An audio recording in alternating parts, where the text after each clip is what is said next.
Hi folks, before I do the solution to homework number uh, 6, I would like to do a quick review of what the inverse trig functions are.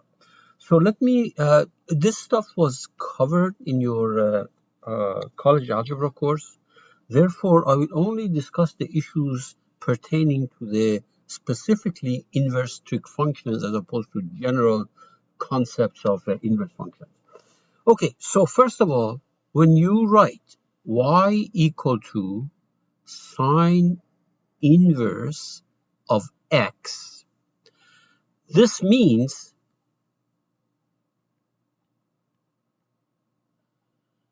give me the angle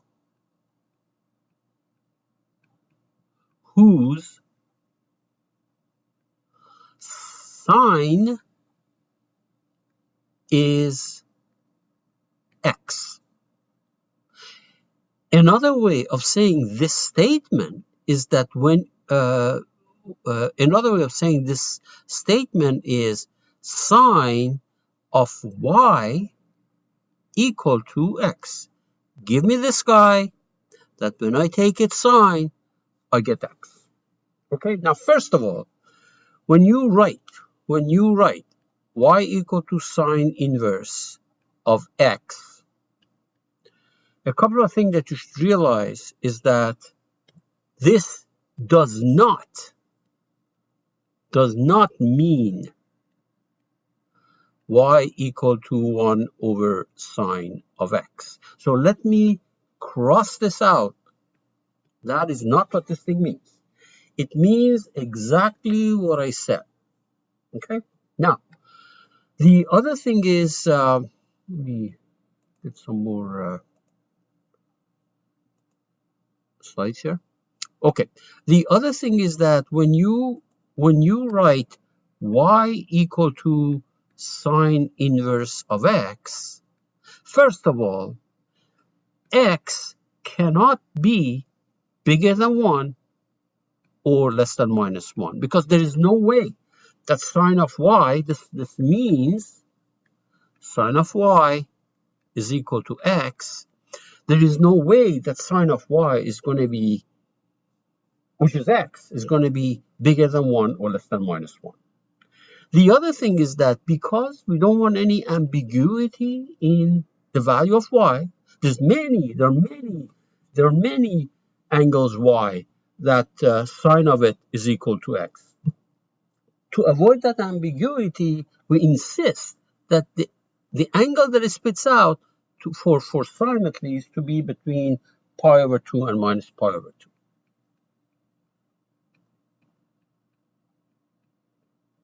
So when you write this line, it means this, and these are the restrictions that are associated with it.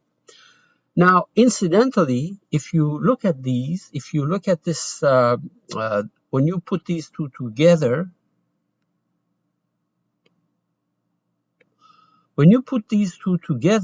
what it really means, what it says is that sine of sine inverse of x is equal to x as long as x is between 1 and minus 1. If it's not in this range, actually this is garbage. You can't write it. Sine inverse of x when x is not between 1 and minus 1 is nonsense.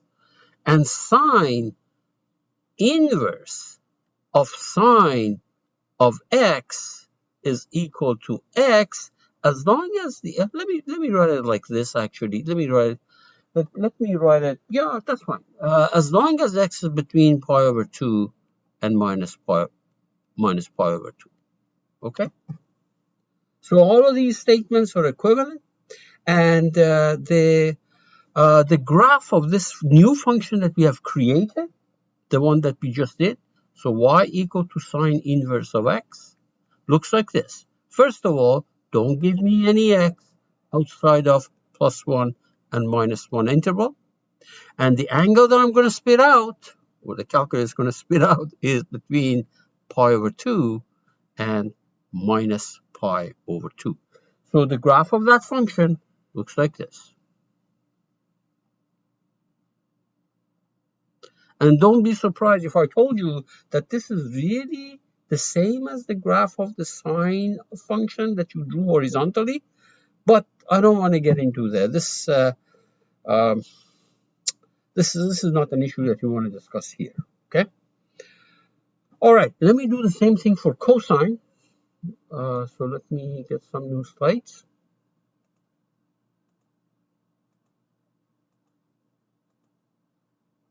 Okay. So when we write y equal to cos inverse of x, it means give me an angle,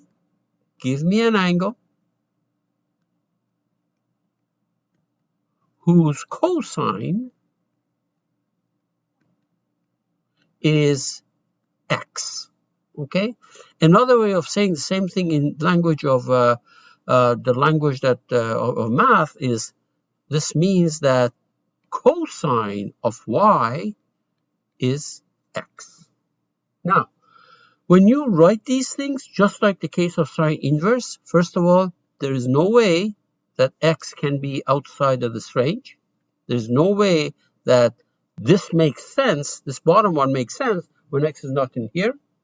And to avoid the ambiguity, people have universally agreed that y, the angle that spits out, is between pi and 0. Okay? Between pi and 0. Now,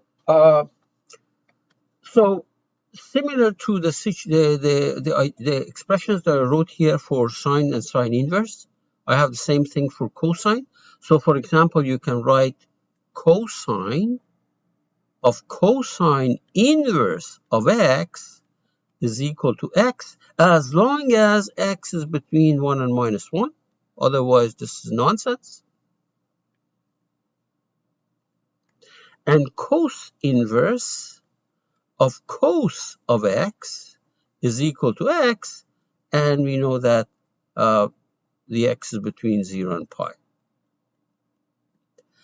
This is why we call these inverse functions, at least that's the way we taught you in college algebra. It's as if this cosine and cos inverse, they cancel each other out. They really don't cancel. There is no such a thing as cancellation. Let me do the same thing for tangent. So when we write y equal to tan inverse of x, it means give me an angle y whose tangent, I forgot to draw the graph of cos inverse, so I'll back up in a second and do it, whose tangent is x. Another way of saying this is tangent of y is equal to x. Before I forgot, so let me go ahead and draw the cosine graph of cos inverse for you. So minus 1 to 1, okay, and cos inverse is graph looked like this. Okay, so all right, so this height is pi, this is y, this height is pi, and of course yeah, this is between y is between 0 and pi. See that right there, 0 and pi, and this is x. Let's go back to tangent. Okay, good. So when you put these two together, and now by the way, when you write this x can be anything, However, to remove the ambiguity from y, tan inverse of x, y must be, the agreement is y must be between pi over 2 and minus pi over 2. So the calculator, when you put an x in it and you press the tan inverse of x, it will never spit out anything outside of this range. Okay? Now the graph of this, maybe I should add the graph of that. Or maybe I should write first this corresponding expression for tan. Tan of tan inverse of x equal to x for any x tan inverse of tan of x is equal to x as long as x is between pi over 2 and minus pi over 2. Okay? So these go hand in hand, and the only thing is that the equal sign, I want to take away that equal sign because uh, you know, because if it's equal to pi over 2 or minus tan becomes infinite. So let me take, oops, let me take those equalities. Okay, let me take these equalities away. Okay, this equal sign, I'm going to take it away, and this equal sign, I'm going to take it away. Okay? Now, the graph of tan inverse of x looks like this.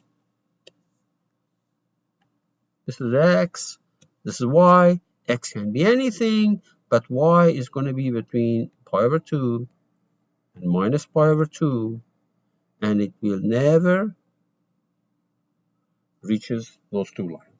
Okay, so these are asymptotes, actually, horizontal asymptote. So I think I've done about 10 and 15 minute review of the stuff that's pertaining to this section. Going to be on the test. And now I'm going to do the problems in a separate video segment. Okay? This is a review. So this was a review.